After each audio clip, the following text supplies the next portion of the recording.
नमस्कार मित्रों, हमारी YouTube चैनल ज्योतिष शास्त्र ऑफिशियल पर आपका स्वागत है। आइए जानते हैं कि 2020 में जगन्नाथ रथ यात्रा कब है। भगवान जगन्नाथ के स्मरण में निकाली जाने वाली जगन्नाथ रथ यात्रा का हिंदू धर्म में बड़ा ही पावन महत्व है। उड़ीसा में इस यात्रा का विशाल आयोजन हर वर्ष किया जाता है।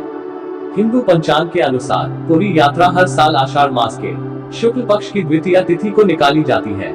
कहते हैं कि इस यात्रा के माध्यम से भगवान जगन्नाथ साल में एक बार प्रसिद्ध गुंडिचा माता के मंदिर में जाते हैं।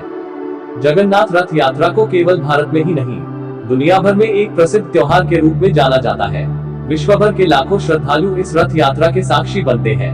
रथ यात्रा से एक दिन पहले श्रद्धालुओं के द्वारा गुंडिचा मंदिर को धुला जाता है। इस परंपरा को गुंडिचा मार्जन कहा जाता है।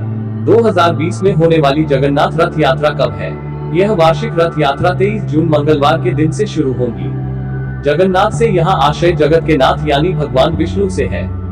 उड़ीसा राज्य के पुरी में स्थित भगवान जगन्नाथ मंदिर भारत के 4 पवित्र धामों में से एक है।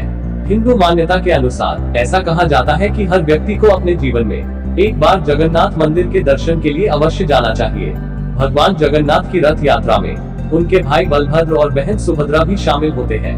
रथ यात्रा के दौरान पूरी श्रद्धा और विधि विधान के साथ तीनों की आराधना की जाती है और तीनों के भव्य एवं विशाल रथों को पुरी की सड़कों में निकाला जाता है।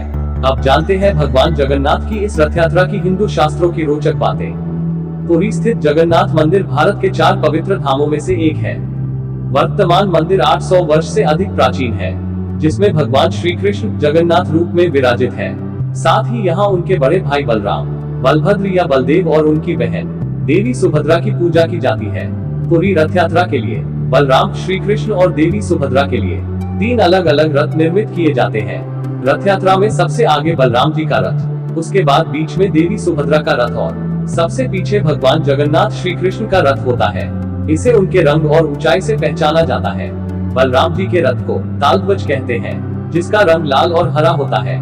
देवी सुभद्रा के रथ को दर्पदलन या पद्म रथ कहा जाता है, जो काले या नीले और लाल रंग का होता है।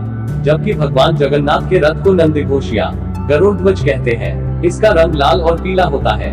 भगवान जगन्नाथ का नंदीघोष रथ 45.6 फीट ऊंचा, बलराम जी का तालध्वज रथ 45 फीट ऊंचा और देवी सुभद्रा का दर्पदलन रथ 44.6 फीट ऊंचा होता है। सभी रथ नीम की पवित्र और परिपक्व काष्ठ लकड़ियों से बनाए जाते हैं, जिसे दारूक कहते हैं। इसके लिए नीम के स्वस्थ और शुभ पेड़ की पहचान की जाती है, जिसके लिए जगन्नाथ मंदिर एक खास समिति का गठन करती है।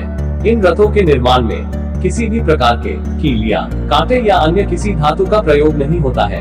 रथों के लिए काष्ठ का चयन बसंत पंचमी के दिन से शुरू होता है और उनका निर्माण अक्षय तृतीया से प्रारंभ होता है।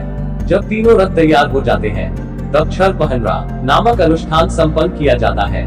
इसके तहत पुरी के गजपति राजा पालकी में यहाँ आते हैं और इन तीनों रथों की विधिवत पूजा करते हैं और सोने की झाड़ू से रथ मंडप और रास्ते को साफ करते हैं। आषाढ़ माह की शुक्ल पक्ष की द्वितीया तिथि को रथ यात्रा आरंभ होती है।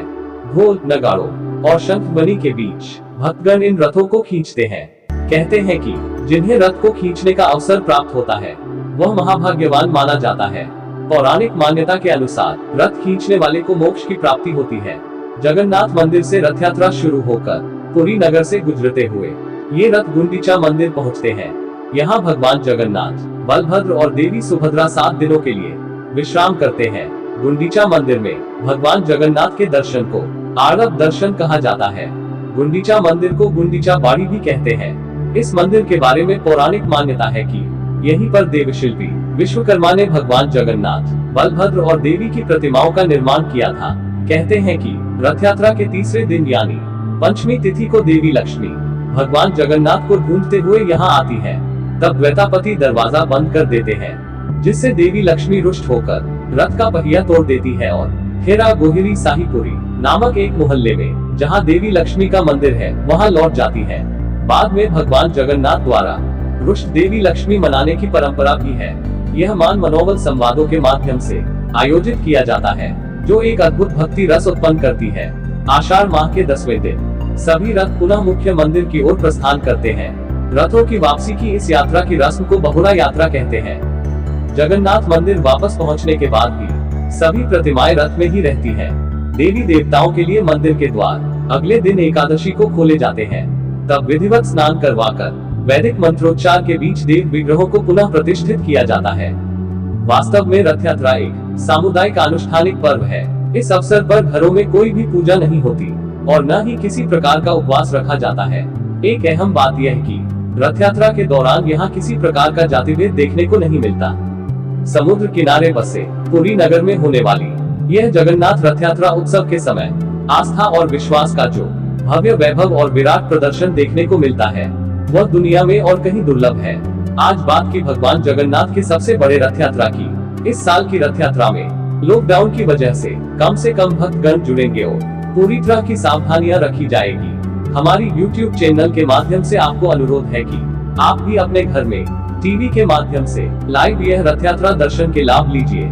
यह वीडियो आपको पसंद आया हो तो लाइक कर दीजिए और हमारी YouTube चैनल को सब्सक्राइब कर दीजिए। धन्यवाद।